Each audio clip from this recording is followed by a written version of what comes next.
Plaintiff Thomas Becker says last year his home was burglarized while he was out of town, and a safe with $10,000 inside was stolen. Thomas is suing because he bought a refrigerator from the defendant, but it didn't work.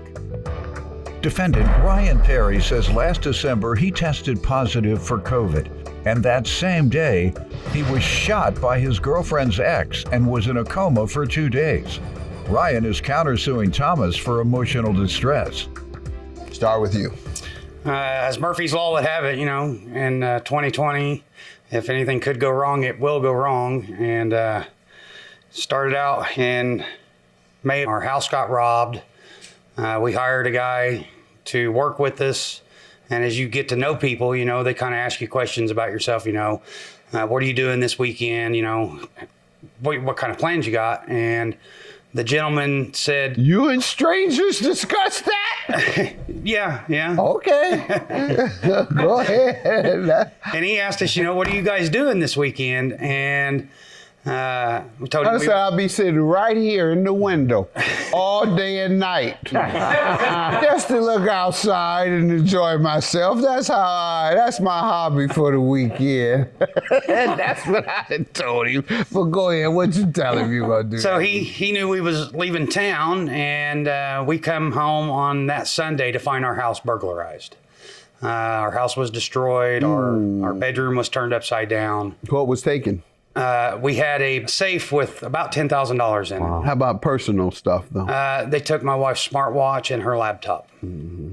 And I've got cameras in the home, so we kind of knew immediately who it was and turned it over to the police. And they captured him? They arrested the individual. 10,000 was gone? Yeah, and it has not been recovered. Yeah. And so in 2020 was really bad on us. I'm a contractor. And people, don't want you in their home because of the COVID. And prices of everything have went through the roof. Triple. Things are on back order. People can't get things. Plaintiff Thomas Becker claims he bought a refrigerator from the defendant, but it never worked properly. So he's suing to get his money back. How much has lumber gone up? Well, twice, 4%. 3 times? Huh? About 120%. Yeah. What a 3/4 tongue and groove 4x8 sheet was about $30. Now it's $78. Yep. So I'm working to build a development in Detroit, low income, affordable housing. And as we talk with the folks, lumber has tripled. Yeah. Wow.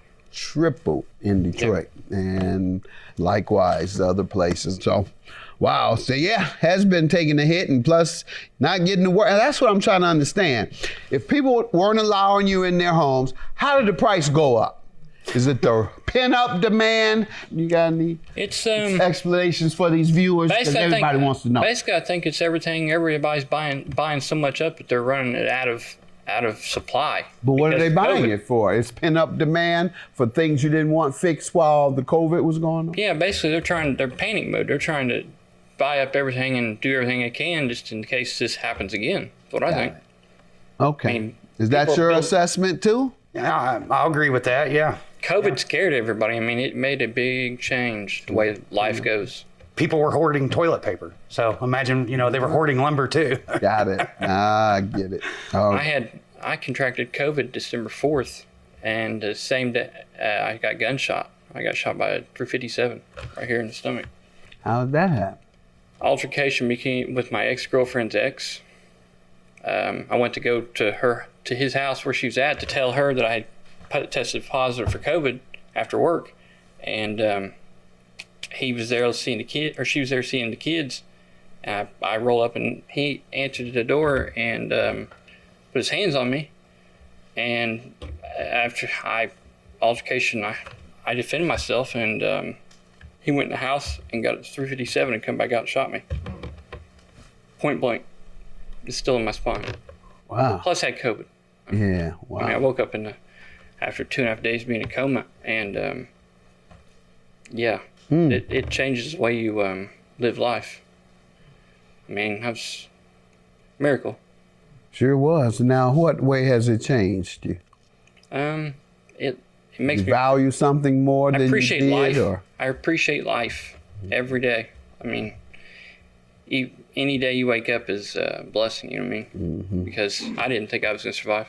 Right. I mean, I drove, after I got shot, I drove about 5 miles to get help, to get lifelined after I got shot. Wow. Sorry to hear that, but you're right. That's a miracle. And It puts a different determination to your life and what means the most and what doesn't. what type of family do you have? My do you mom, have mom and dad children, or- I got one son, and I'm not in his life right now, but I'm trying to get that changed because my kid's mom died 2 days after I got gunshot. Oh. Drug overdose. And my great aunt died 12 hours after she died in the same hospital 2 floors under me, 12 hours, like within 12 hours after I got shot. While I was in a coma. Same hospital. Yeah. What did she die from? She had a stroke. So yeah, been a rough year for me too. Yeah. Sorry to hear about all that. And yours, what else? We got hit by a drunk driver, and my wife tore her shoulder in the wreck. She had muscle damage and some tissue damage, and she was out for almost 8 months. And she's a school teacher, and she couldn't return to the classroom. And then they started allowing kids to do homeschooling, basically virtual learning. So she was able to, get back and still do her activities from home, and still do rehab and work on her shoulder. How's it been for you guys? Very rough so far. Why? What?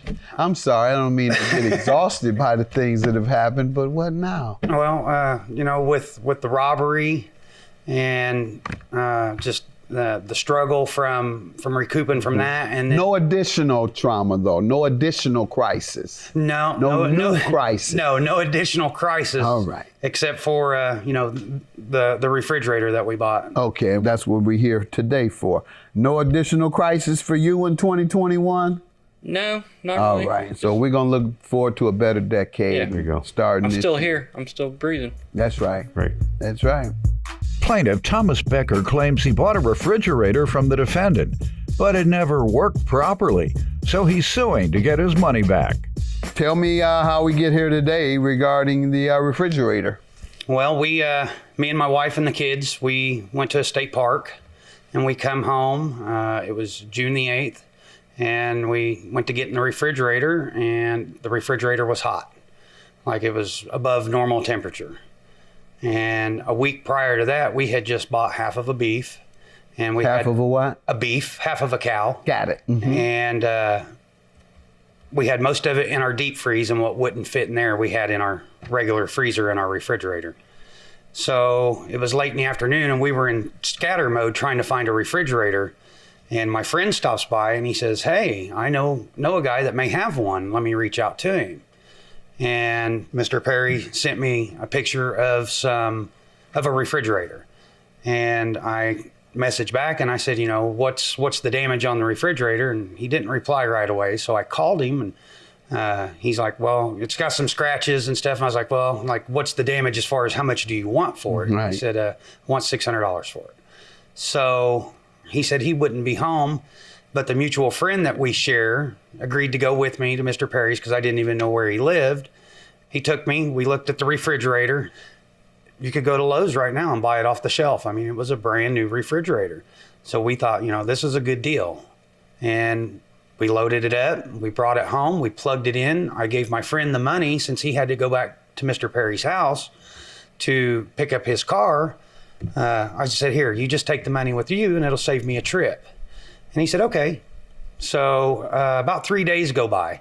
We've got all of our stuff in the refrigerator. It's not freezing. We reach in and pull out some steaks, and they're still, kind of spongy. They're not frozen solid. It's not making ice. I had tried to contact Mr. Perry. So it never froze. It never froze. From the moment you got it. From the moment I got it, it never froze. And I reached out to Mr. Perry, and he said, "Well, did you tilt it too far, bringing it in the house?" And I didn't think we did, so I let it go. We gave it a couple more days, and it was about 3 days after that I had tried to contact Mr. Perry, and he didn't answer the phone. So we had my wife call from her phone because, well, it's a different phone number. And she had reached out. He never answered. And at that point, we contacted a repairman to come and see what was wrong with the refrigerator. Mm-hmm. And the repairman came. He charged us $110 to look at the refrigerator. And he said, I don't know if I can fix it. I don't know if I can even get the part for it. So he said, but since it's a new refrigerator, you might contact Samsung to see if it's under warranty. My wife reached out to Samsung. They sent a repair technician. He worked on it 3 times. He came to our house 3 separate times and said, I've replaced everything in it that I could replace. I can't get it to work. So we called. Who paid for those visits? It was under warranty. Got it. So Samsung covered the cost of the repairman. Okay. And So then if they covered the cost of the repairman, the warranty doesn't give a new one if it can't be repaired? Well, and this is what we found out, that on the 4th time my wife called, she said, well, could you pull the refrigerator out and read me the numbers on the back of the refrigerator? So she reads it, and the lady looks up the information, and she says, well, it says here in our records that the refrigerator had already been returned for this problem, and that the refrigerator was never supposed to have been sold. It was supposed to have been destroyed. So at this point, we think, oh no, we've bought a lemon refrigerator. All right. You're killing me with this luck, man. All right. It's been rough. It's been really rough on us. All right. So ultimately, what did Mr. Perry say? We don't know. We never heard back from Mr. Perry. And why do you want $3,000? Well, if it hadn't been for the fact that he sold us a bad refrigerator, we wouldn't have had to buy a new one to begin with. Oh, what if he hadn't sold you one at all? Then what would you have done? Well, we would have continued to shop that night. Right. We had to have one right then and there. And the stores are on back order. If you go to Lowe's or somewhere and you buy a refrigerator, you don't get the one on display. Okay, so you wouldn't have been able to get one Right. outside of him. Right. So how were you able to get one later outside of him? Well, we have a small appliance store that is... My point is, him selling you that didn't prevent you from getting another refrigerator somewhere. If he had not sold you his for $600, the lemon, as you characterize it, you still had to spend money on your own. Now, I understand you might want your money back, but you... I mean, he could have brought it back, and I don't answer a lot of phone numbers that I don't recognize, because it's since I've gotten shot, I've been doing PTSD, and it's different to deal with. Understand. People bother me, and I felt like it was getting to a situation where it's escalating. So it's like, confrontation's pretty avoidable right now for me. Yeah, I understand. That's totally understandable based on the experience you've had. So I just don't answer numbers I don't know, and it neither do I, and most people don't. So I don't. But I knew that's very our mutual friend that he bought it from, he lived with me. So I mean, I told him 2 or 3 times that I don't know if he told you or not, but I said you could bring it back. Yeah, the person he's talking about told me, he's like, I'm not in it. I don't want nothing to do with it. And I told him the same thing. Plaintiff Thomas Becker claims he bought a refrigerator from the defendant, but it never worked properly, so he's suing to get his money back. And what's your counterclaim for? $1,500. How did he cause you emotional distress? Since then, last time I had to take off work to deal with. I've been going to therapy and stuff like that to try and sort through this, what I'm dealing with, and just the emotional distress that it's caused me since. It aggravated your Yes. pre-existing condition? Yes. Which came from the trauma you suffered. All right. Unfortunately, I can't grant you that because he had no way of knowing that calling you to get what he felt was fairness. And how many times did you call him? Probably 6, 7 times between me and then. How long? Over the course, probably a couple weeks, 3 weeks. It's not bad. If you told me 6 or 7 times in one day, then yes. Maybe even 2 days, 3 or 4 times a day is too many, yes, to deal with a vendor. But no, that's not unreasonable. So I don't think that rises to the level of emotional distress. On the other hand, sir, you can't get a brand new refrigerator from him. You can get your money back and the repair monies. I give you that. But the essence of it is, I'm putting you right back in the position you were before you bought a faulty refrigerator. And I'm taking your word for that. And he could have defended that and said, when I had it, it was freezing. I put an ice cream bar in there and it was rock hard. He didn't do any of that. And he could say, I was as is. He didn't do any of that. But as is, one of the things, I'm giving a little law here for folks that are watching. He couldn't use as is in this instance because it didn't work at all, the essential part of the refrigerator. And with cars and anything else bought as is, it has to at least serve the function for which it was made. You make a car so that it can drive. So you can't go to the lot, buy it, exchange money, exchange title, and then you can't drive off because the engine is gone. And the guy said it was as is. No, I bought it with the intention of being able to drive it. And you did not deliver me something to meet the intention of the purchase. In this case, you bought it with the intention of freezing items and refrigerating. The refrigerating part worked, but the freezing part didn't. So you purchased an item that was not prepared to operate for its intended purposes. If everything worked and maybe the light went on and off, I'd tell you no. Or got a scratch on the side, well, it still works, right? You only pay $600. It's used. Yes, it's going to have all that. Light bulb, this, that, and the other. Does it work for the purpose intended?